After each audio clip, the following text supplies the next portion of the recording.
ওমা, এই ভর দুপুরবেলায় তুমি রান্নাঘরে কি করছো বলো তো? এই তো দেখ না, একটা জিনিস বানাচ্ছি। কি বানাচ্ছ এটা?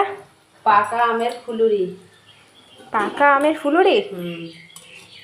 দারুণ সুন্দর ফুলেছে তো। হ্যাঁ দেখ। খেতেও দারুণ হবে না? হুম। দেখো বন্ধুরা কি সুন্দর ফুলেছে। দেখো বন্ধুরা, তোমাদের একটা জিনিস দেখাচ্ছি। ওই দেখো একটা সাপ, দেখতে পাচ্ছ? বুঝতে পারছো? ডাল বেয়ে বেয়ে করছে, যাচ্ছে।